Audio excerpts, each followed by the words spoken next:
Good day everyone, I'm MJ. So today I will be discussing the big five personality traits. Okay, so before we proceed to the main topic about the traits, there is actually a history about these personality traits. Okay, so the big five personality traits are the five factors or FFM. So they have their early beginning from the Hippocratic temperament, which are the sanguine, phlegmatic, choleric, and melancholic traits.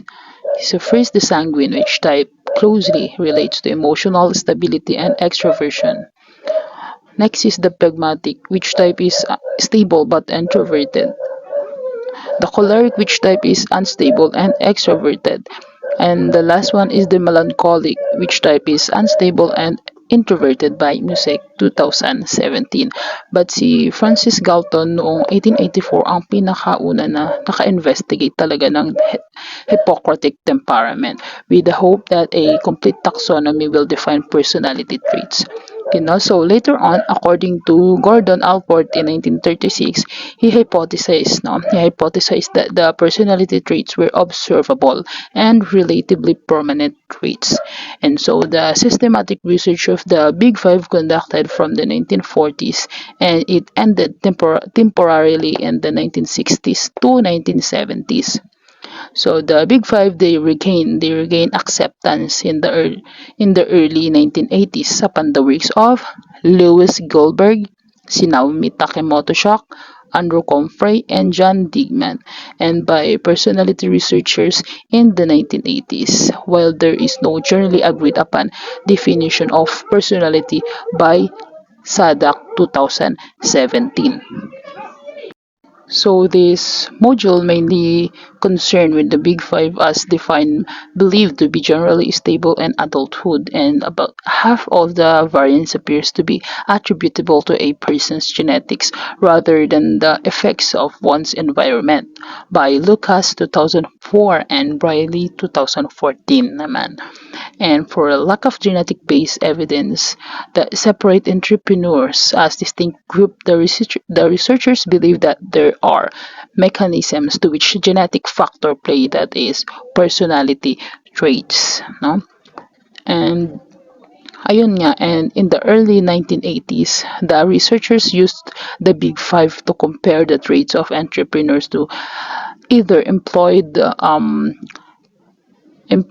workers or the general population and identify the traits that define entrepreneurship as a group. So the researchers measured it as a openness, yung ocean, no? The openness to experience, the consciousness, the agreeableness, extroversion, and neuroticism by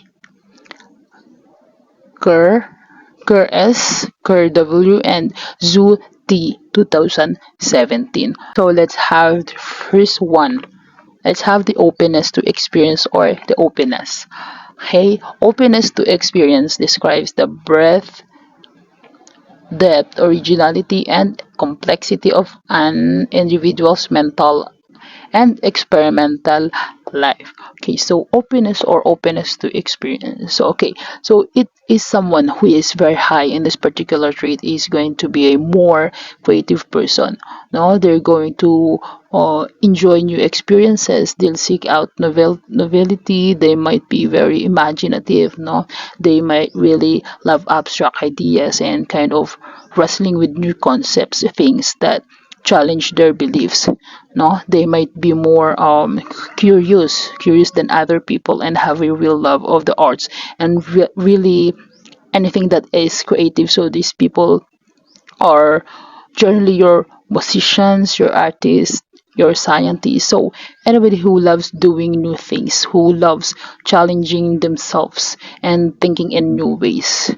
So somebody who is very low naman in openness or openness to experience is going to be considered to be a more con- conventional kind of person. They are going to be more rooted in tradition. They might prefer less change, so their routine might be very structured, and that's how they work best, and they might be more conservative in their beliefs. Okay, so that is the openness or the openness to experience. Next, let's have the conscientiousness. Conscientiousness describes socially prescribed impulse control that facilitates task and goal-oriented behavior. So conscientiousness, so it is someone who is person is very high, and conscientiousness is someone who is really organized and detailed focused. They are probably going to really excel at their job. Conscientiousness is a predictor with both job satisfaction and job performance. So generally, more conscientiousness people, they just do better in their job. They're going to be really reliable. They're going to be really dutiful. They're going to meet their obligations. They're going to do what they used to do when they're not going to procrastinate very often, and they're just going to be really good with their time. And somebody very low in conscientiousness is they're not going to be very organized. They're going to be probably more messy with their time, and their space would be messy, same as their time, as I've said. If th- if they say that they are going to meet you at 3 o'clock on Sunday, they might be late, like Filipino time ba, 4 ang dating, and they probably going to be more laid back. They go with the flow. They don't worry so much about being rigid with a schedule with their life. But you could also think of these people as maybe not being very disciplined, or trip lang, and they might kind of thrive off of chaos more. So that's it. That is the conscientiousness. Let's have the third one, the extraversion. Extraversion defines an energetic approach toward the social and material world, and includes traits such as sociability, activity, assertiveness, and positive emotionality. Okay, so extraversion. So extraversion, it is someone who is highly extroverted is going to be very outgoing. They're going to be the life of the party. They're going to love to interact with the people. They are going to have a really high energy level, so they just want to get out and do things. They're going to be considered more sociable. Something that people don't always think about with extroversion is that also encompasses assertiveness. So somebody who is highly extroverted is going to be more confident, no, around people. They are going to be better leaders. Is also associated with impulsivity. So maybe acting and acting acting on before you really think about what you're doing. But extroversion is a very positive trait, okay, no, and that extroversion is associated with positive emotion.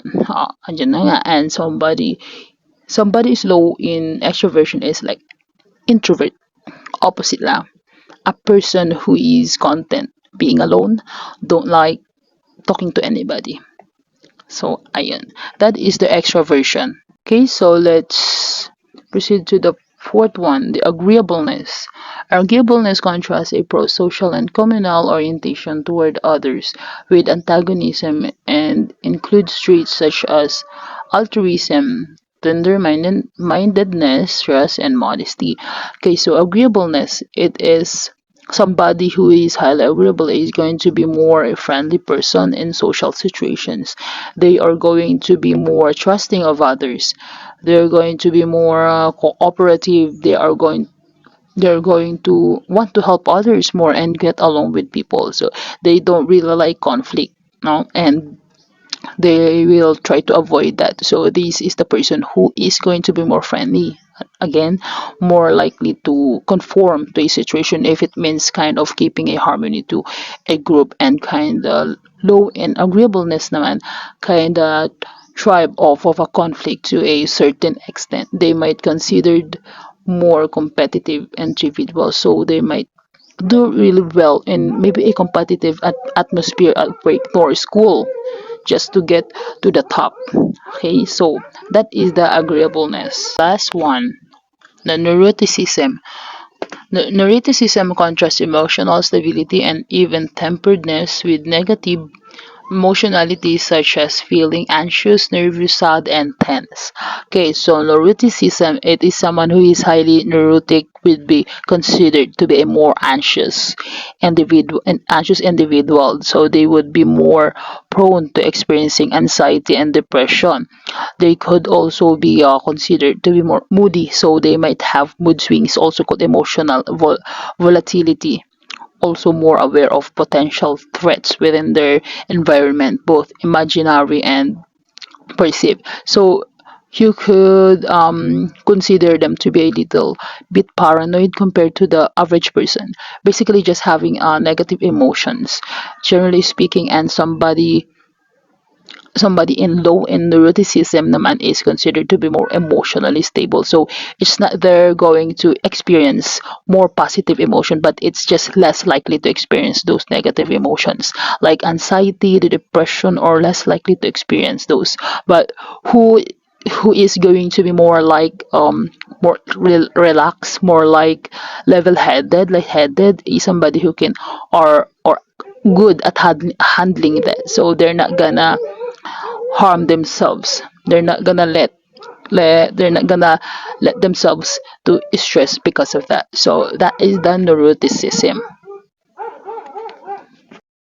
Okay, so those are the big five personality traits. First, we have the O, openness to experience. We have the conscientiousness, we have the extroversion, we have the agreeableness, and we have the neuroticism. Okay, so next, so ayan, we have the difference between entrepreneur and managers. Okay, so many studies compared the pervasiveness of big five traits between populations of entrepreneurs and managers. Though the entrepreneurs and the managers are comparable since both groups are direct workers and manage multiple tasks. So, okay, so no, in a meta-analysis of 23 studies from 1970 to 2002 in a variety countries, ni Shaw and Cyber 2006. So they find the entrepreneurs to be more open to experience more conscientiousness, similar for extroversion, less agreeable and less neurotic. So many individual studies show deviations from this pattern. Okay, no, so for example, a survey by Envec and Langford 2000 of 218 entrepreneurs and managers. So they find entrepreneurs to be more significantly less conscientiousness and agreeable than managers and less extroverted, no, while the other patterns were evident in the meta study. Okay, so no, these trait differences between entrepreneurs and the average employed person. Okay, so the manager included as an employee referred to the attrition model. Ni, correct me if I'm wrong, Schneider, 1987, no? So according to this model, no, workers wanted jobs whose demands and opportunities match their talents, motives, and personality traits. So the employee then select the applicant's aptitudes and motives meet their criteria, and workers then stay in their occupational group when they find their professional situation more rewarding than other position. Okay, so no, being more open to experience than managers. The researchers, they hypothesize that entrepreneurs are comfortable with new challenges owed to constantly changing environments. No, okay, so on this account, they would prefer workers who thrive on challenges and new environments who can create business models, and the product, no.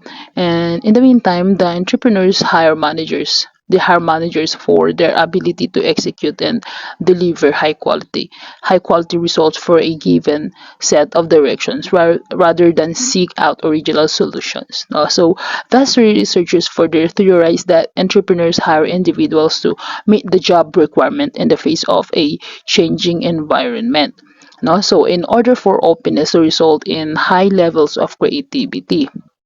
So si Shaw and Cyber 2006, no? So they suggested that entrepreneurs must have a higher level of conscientiousness as a composite of achievement. Okay, so that are the difference between the entrepreneur and the manager. Okay, and this okay, so this is the last part of my report, and thank you for listening.